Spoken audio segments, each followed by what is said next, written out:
আসসালামু আলাইকুম, আশা করি সবাই ভালো আছেন। আজকে ডিউটিতে আইতে একটু লেট হয়েছে, 10:30টার দিকে ডিউটিতে আইসি। আইয়ে বই পড়লাম খাওয়া দাওয়া করতে। বিটক্রুট যা আসলে তা দিয়া অল্প পরিমাণ তরকারি আসলে আর লগে ডাইল লইলাম, এই জন্য পাতিলের ভিতরে ডাইরেক্ট খাওয়া দাওয়া শেষ করে ঘুম দিলাম আর উঠলাম সকাল 8টার দিকে। ঘুমে ঘুম দুইটা বিছান খাতা গুজাজ করে মুখ ধুয়ে আইলাম। ঘুমে ঘুম উঠছি, এখন বাজে মনে হয় আটটার মতো বাজে।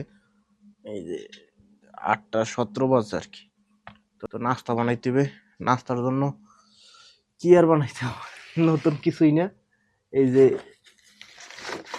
রুডি আছে, রুডি আনছিলাম কালকের। হ্যাঁ, কালকের আনছিলাম। স্টেডিয়ামে কাজ করি, স্টেডিয়ামের পাশে যে বাকালা আছে ওই জায়গায় দিয়ে রুডি আনলে এইগুলো 8টা দেয় এক প্যাকেটে। আর ওইগুলো অনেকদিন রাখা যায়, একদম 2-3 দিন পর্যন্ত রাখা যায়। আর এইগুলো আনছিলাম বাকালা দিয়ে, এর ভিতরে 6টা, 2টা বানাই খাইছিলাম আর একটা হুদুই খেয়ে নিয়েছিলাম। আর এখন বর্তমানে এগুলো শক্ত হয়ে গেছে হালকা হালকা, কিন্তু ডেট আছে এগুলোর, খাওয়া যাইবে। তো এখান দিয়ে আজকের 2টা বানাইতাম। এই যে বানাই লইলাম আল্লাহর রহমতে, ডিম দিয়া আর ওই রুটি দিয়া। তো এটার ভিতরে আবার এই যে একটা পুড়িয়ে গেছে একটু হালকা, সমস্যা নাই, খাওয়ান যাইবে। করতাম কি, একলা মানুষ যা পারি বানাই হেলাই, নাস্তা পানি খাই বিসমিল্লাহ। তবে খারাপ লাগে না, ভালোই লাগে মোটামুটি আল্লাহর রহমতে। এটা বানাতে বেশ সময় লাগে না, অভাবে বানানো যায়। 2টা বানাতে কত, 5 মিনিট 10 মিনিটের মতো সময় লাগে। খালি ডিম ভাঙ্গে লবণ দিয়ে দিয়া বাস, এবার ব্রেডটা ওই আর কি রুটিটা গরম করে ভিতরে দিয়ে দিলি ওই গ্যাস, সুন্দর একদম নাস্তা। সহজ, খরচা কম, প্রতিদিন খাওয়া যায়, কোনো সমস্যা নাই। আমি চাইলে প্রতিদিনই খাইতে পারি এগুলো, একদম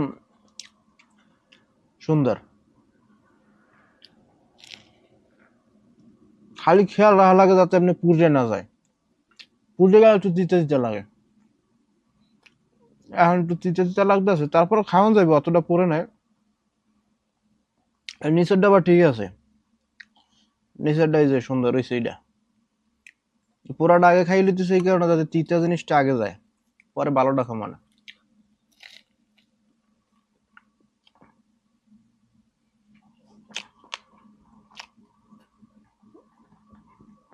আর এই যে মাইক একটা কিনছি এমনি কথা কওয়ার লিগা, মানে আর কি মাইকের অডিও কেমন একটু জানাইন ভালো মন্দ, কিরকম রাহে নাই। আমি আর পর্যন্ত ওই প্রথম মাইক দিয়ে রেকর্ড করতে আছি।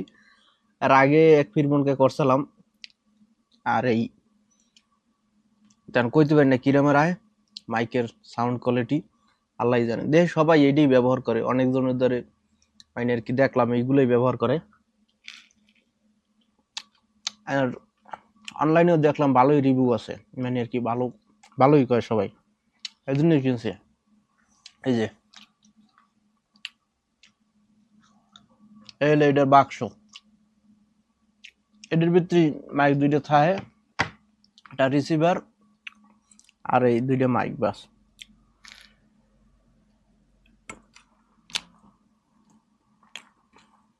যতই হোক তিতা, খাবার ফেলাই না কোনো সময়, মানে আর কি একদম খারাপ। খাওয়া যতক্ষণ যাইবে অতক্ষণ পর্যন্ত খাই, যখন দেখতাম যে না আর সম্ভব না তখন ফালাই দিই, কারণ খাবার ফালাই নেওয়া অভ্যাস নেই আমার। এই যে জিনিসটা একদম পারফেক্ট হয়েছে, লবণ একদম সবকিছুর দিক দিয়ে পারফেক্ট, লবণ টবণ সব মিলিয়ে ঝিলিয়ে কোনো জায়গায় একটু লাগে নাই, কিছু নাই, একদম 1 নাম্বার জিনিস হয়েছে। নাস্তা পানি খাইয়ে আবার পাক করতে হবে, তরকারি শেষ। ওই যে বিটক্রুট আছে না, এডি রানছিলাম, এডি শেষ হয়ে গেছে রাত্রে, শেষ। এখন আমার পাক করতে হবে। তো পাক করার জন্য ফুলকপি আছে, ফুলকপি আর পুঁটি মাছ আছে কয় পিস, এই দিয়ে তেমন কয় পিস ইলিশ মাছ আছে। ফুলকপির ইলিশ মাছ ভালো লাগবে না, এই জন্য ফুলকপি আর